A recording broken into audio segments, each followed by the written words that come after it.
آگے ارشاد فرمایا وَإِذْ، اور اے بنی اسرائیل یاد کرو جب نجیناکم من آل فرعون، ہم نے تمہیں فرعونیوں سے نجات دی۔ آل فرعون سے مراد وہ لوگ ہیں جو فرعون کی پیروی کرنے والے تھے اور وہ فرعون کو خدا سمجھتے تھے۔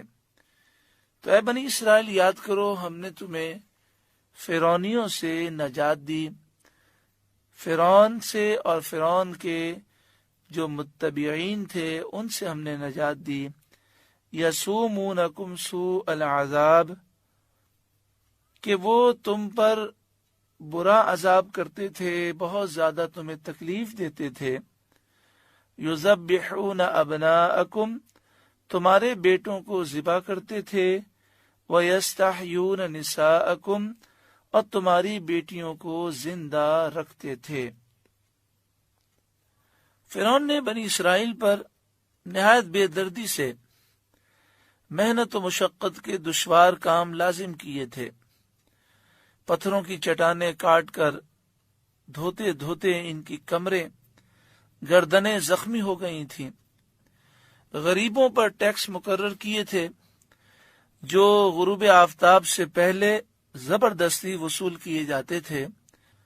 جو غریب کسی دن ٹیکس ادا نہ کر سکتا اس کے ہاتھ گردن کے ساتھ ملا کر باندھ دیے جاتے تھے اور مہینہ بھر تک اسی مصیبت میں رکھا جاتا تھا۔ اس طرح طرح کی بڑی سخت سزائیں فرعون نے بنی اسرائیل کے لوگوں پر مقرر کی تھی۔ اس کا کچھ پس منظر سمجھ لیں کہ بنی اسرائیل تو حضرت یعقوب علیہ السلام کی اولاد کو کہتے ہیں۔ حضرت یعقوب علیہ السلام کے بیٹے حضرت یوسف علیہ السلام جب مصر کے بادشاہ ہو گئے اور پھر جب حضرت یوسف علیہ السلام کے بھائی ان سے ملے اور انہوں نے پہچان لیا اور پھر حضرت یوسف علیہ السلام نے حکم دیا تو حضرت یعقوب علیہ السلام پورے خاندان کو لے کر شام سے مصر آئے۔ اس وقت اس خاندان کی تعداد یعنی حضرت یعقوب علیہ السلام کے بیٹوں پوتوں کی تعداد یہ 72 تک پہنچی تھی۔ پھر کئی سو برس یہیں رہے۔ بعد میں یہاں پر ظالم حکمرانوں کی بادشاہت ہوئی۔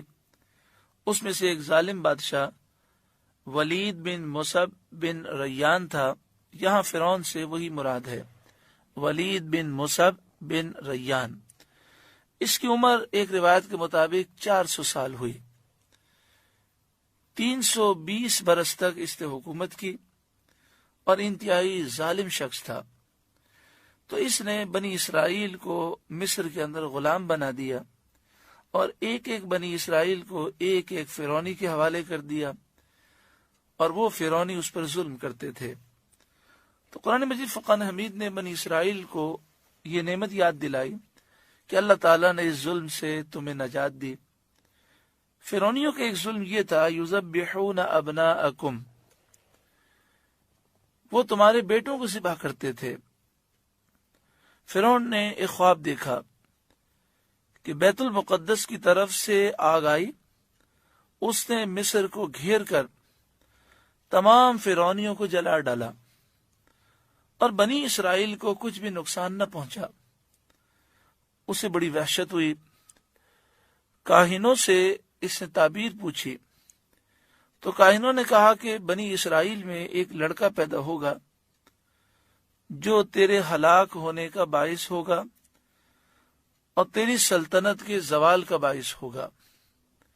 یہ سن کر فرعون نے حکم دیا کہ بنی اسرائیل میں جو لڑکا پیدا ہو قتل کر دیا جائے۔ مختلف دائیوں کو اس نے تفتیش کے لیے مقرر کیا۔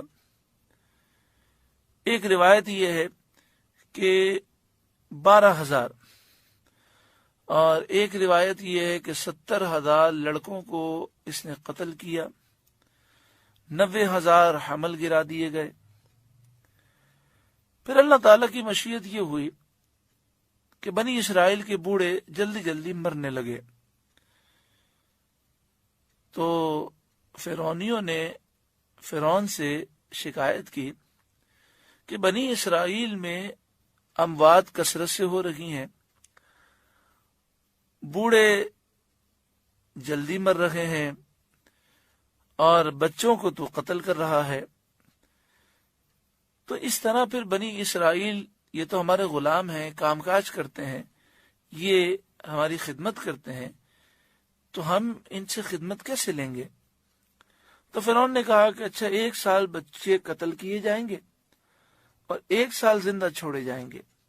اللہ کی شان، جو سال زندہ چھوڑنے کا تھا اس میں حضرت ہارون علیہ السلام پیدا ہوئے، اور جو بچوں کے قتل کرنے کا سال تھا اس میں حضرت موسیٰ علیہ السلام کی ولادت ہوئی۔